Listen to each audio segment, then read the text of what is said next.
वो उठाए और बाहर निकल गए, वहाँ से नीचे सीढ़ियों पे जाने लग गए, नीचे उतरने लग गए। नीचे गए, सड़क पे चले गए, मैं भी पीछे पीछे। मैंने कहा देखता हूँ भाई क्या चक्कर है, क्या कहानी है।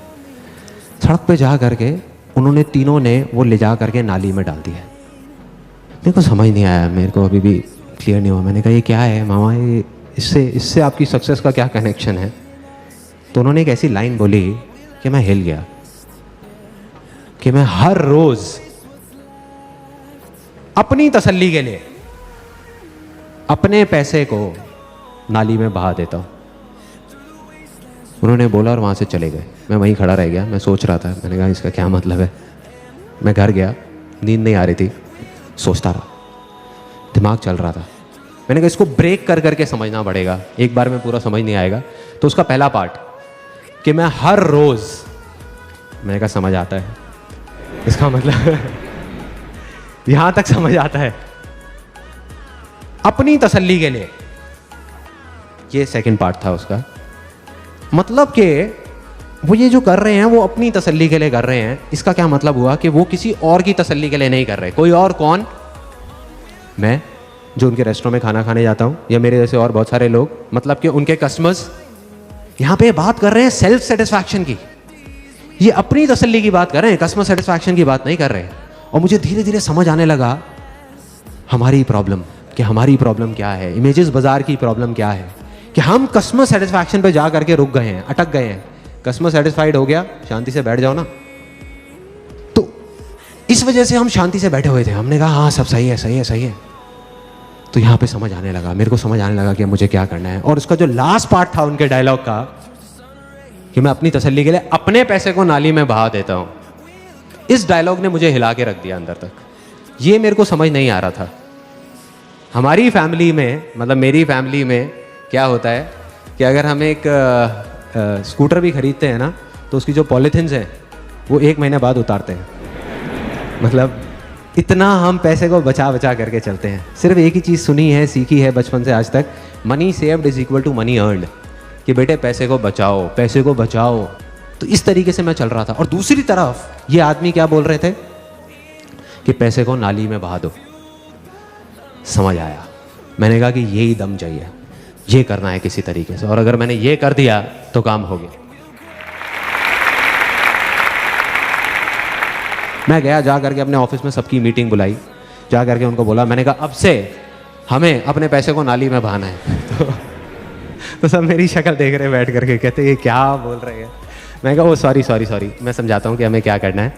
हमें अब से अपने सेटिस्फैक्शन के बारे में सोचना है। तुम्हारा सेटिस्फैक्शन, मेरा सेटिस्फैक्शन, हमारा सेटिस्फैक्शन। एक दिन में हम अगर 100 इमेजेस भी शूट कर सकते होंगे तो हम सिर्फ 25-30 इमेजेस करेंगे। लेकिन वो 25-30 इमेजेस ऐसी होनी चाहिए कि आंखें फट जाएं देख करके, तुम्हारी भी और मेरी भी। तुम सिर्फ ये बताओ कि तुम्हें किस तरह का शूट करने में मजा आएगा, ऐसा क्या होना चाहिए कि तुम्हें मजा आए। छोड़ो क्लाइंट को, छोड़ो मुझे, पैसा कितना भी लग जाए, बह जाए, कोई टेंशन नहीं है। कहते सबसे पहले हमको फोटोग्राफी इक्विपमेंट्स जो हैं वो नए लेने होंगे। अभी हम इंडियन यूज़ कर रहे हैं ज़्यादातर, लाइट्स और ये वो सारी चीज़ें। कहते वो अगर हम इंटरनेशनल ले लेते हैं जो बहुत एक्सपेंसिव है तो हमारी क्वालिटी बढ़ सकती है। मैंने कहा ले लो, डन। मैंने कहा कल ही लो, परसों तक भी नहीं रुकेंगे। वो हो गया। मैंने कहा और क्या कर सकते हैं? कहते और हम जो लोकेशंस हायर करते हैं अपने शूट के लिए, वो अभी हमारा एक बजट है 5-7 हज़ार रुपये का, अगर हम उसको बढ़ा देते हैं। मैंने कहा कितना बढ़ाना है? कहते 20-25 हज़ार रुपये में बहुत अच्छी लोकेशन आ सकती है। मैंने कहा करो।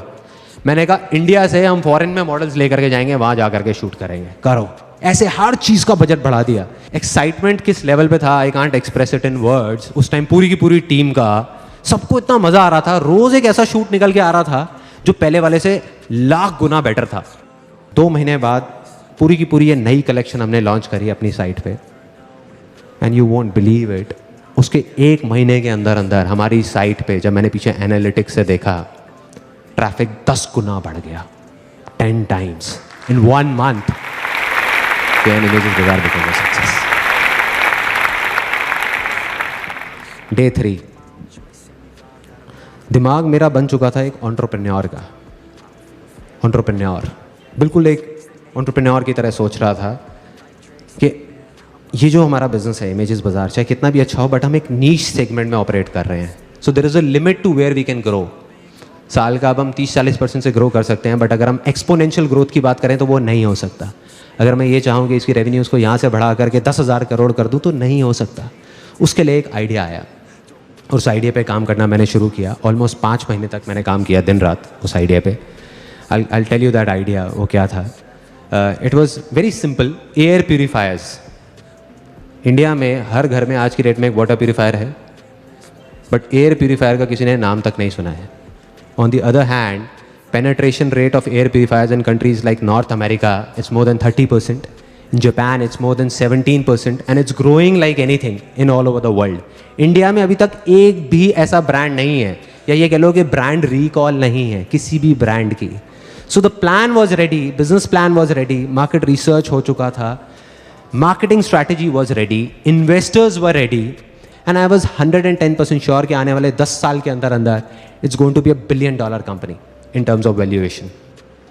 दिमाग ऐसे सोच रहा था, दिल कह रहा था कि मैंने अपने आप से एक कमिटमेंट किया था जब ये कंपनी शुरू भी नहीं हुई थी, इमेजेस बाज़ार, उससे काफ़ी साल पहले, जब मैं अराउंड 22-23 साल का था, कि अगर मैं ज़िंदगी में कभी कुछ बन गया, तब मैंने और बहुत सारे काम किए थे, बहुत प्रॉब्लम्स आ रही थी, फैमिली की कंडीशंस काफ़ी ख़राब थी, तो मैंने कहा था अपने आप से कि अगर मैं कभी कुछ बन गया ज़िंदगी में तो मैं अपने तक नहीं रखूँगा उन सारे एक्सपीरियंसेस को, शेयर करूँगा पूरी दुनिया के साथ, वैसे लोगों के साथ जो मेरी तरह ही कुछ करना चाहते हैं। 2:30 बजे रात के, it was again a turning point of my life. वो बिजनेस प्लान को मैंने फाड़ा, मार्केटिंग स्ट्रैटेजीज़ की पूरी फाइल बनी हुई थी उसको फाड़ा, जो इन्वेस्टर्स के सारे डॉक्यूमेंट्स थे सबको फाड़ा, ले जा करके डस्टबिन में डाला, अपना हैंडी कैम ऑन किया, मतलब मैंने अपने दिल की सुनी, दिमाग की नहीं। उस टाइम पे हैंडी कैम ऑन किया और जो मन में चल रहा था वो रिकॉर्ड कर दिया कि अब मैं ये करने वाला हूँ, वो करने वाला हूँ, मैं ये करूँगा, वो करूँगा। अगले दिन उसको एडिट करके यूट्यूब पे डाल दिया उस वीडियो को, और ऐड निकाल दी न्यूज़पेपर में, free life changing seminar by Sandeep Maheshwari. और एक ऐसी चीज़ करी जिसका मुझे कुछ नहीं पता था क्या होने वाला है, मन में डर था, बहुत कुछ था, लेकिन मैंने सिर्फ अपने दिल की सुनी, क्योंकि पूरी ज़िंदगी मैंने यही किया था। तो मैंने कहा अब मैं अपने दिमाग की नहीं सुनने वाला, और उसको करना शुरू किया। शुरू में बहुत छोटे लेवल पे, ऑफिस में ही एक छोटी सी जगह बना ली, वहाँ पे सिर्फ 20-25 लोग आते थे, मतलब कुछ था, मुझे नहीं पता था इसको करके क्या होने वाला है, पागलपन था, बेवकूफ़ी थी। ऑफिस में भी सब सोच रहे थे क्या हो रहा है, क्यों हो रहा है, घर वाले कह रहे थे क्या कर रहा है, क्यों कर रहा है, फ्री के सेमिनार्स, क्या फंडा है यार, और open to anybody and everybody, कोई भी आए, कहीं से भी आए। पहले 25 लोग आए, धीरे धीरे वर्ड ऑफ माउथ स्प्रेड हुआ, उसके बाद में 30-40 लोग आने लगे हर हफ्ते, 50 लोग आए, 100 लोग आए। उसके बाद में जगह कम पड़ने लग गई, तो हमने एक ऑडिटोरियम हायर करना शुरू कर दिया दिल्ली में, वहाँ पे हर हफ्ते के 400-500 लोग आते थे। उसके बाद में finally 20th October I conducted my last life changing seminar. और मुझे वो मोमेंट याद है जब पूरा स्टेडियम भरा हुआ था और मैं वहीं साइड में खड़े होकर के देख रहा था। It was kind of unbelievable for me. मुझे समझ नहीं आ रहा था ये हो क्या रहा है, कहाँ कहाँ से लोग आ रहे हैं, कौन कौन है, मैं किसी को जानता नहीं, पहचानता नहीं। और जब मैं वहाँ से नीचे उतरा तो लाइफ में पहली बार मैं रोया था। मेरे साथ में और हज़ारों लोग उस स्टेडियम में बैठे थे। कुछ ऐसा हुआ था उस दिन जो मैं अभी एक्सप्रेस नहीं कर सकता, मैं एक्सप्लेन नहीं कर सकता क्या था वो वर्ड्स में, लेकिन फिर भी अगर मैं कोशिश करूं एक्सप्रेस करने की, वो कुछ ऐसी है फीलिंग कि अगर अभी आप मुझे ऑप्शन दो कि या तो ये 10 प्राइवेट जेट हैं, ये मैं रख सकता हूं, या ये जो मेरी फीलिंग है, जो मैं अभी फील कर रहा हूं, या जो मैंने तब फील किया, ये सब करके जो मैं कर रहा हूं, इन दोनों में से किसी एक चीज को मैं रख सकता हूं और दूसरे को मुझे बस हटाना होगा, तो मैं 1 सेकंड भी नहीं लगाऊंगा, आग लगा दूंगा 10 के 10 प्राइवेट जेट्स में। ये है मेरे लिए सक्सेस आज के टाइम में। क्योंकि ना मुझे अब जाकर के असली सक्सेस जो है उसका मतलब समझ आ गया है। वो ये नहीं है कि हम कुछ चीजें इकट्ठी करने के लिए, जैसे प्रॉपर्टी, कार, बैंक बैलेंस, कुछ चीज़ें इकट्ठी करने के लिए ज़िंदगी भर बस भागते रहें, और जो चीज़ें हमारे पास नहीं हैं उसको सोच करके हम बस रोते रहें। ये नहीं है सक्सेस, ये सिर्फ एक ढोंग है, दिखावा है और कुछ नहीं है। असली सक्सेस है जो मैंने फील करी है जब आप कुछ ऐसा कर जाओ कि अपनी हर चीज गंवाने के बाद भी हर चीज आप हंसते हंसते मर सको, वो है असली सक्सेस।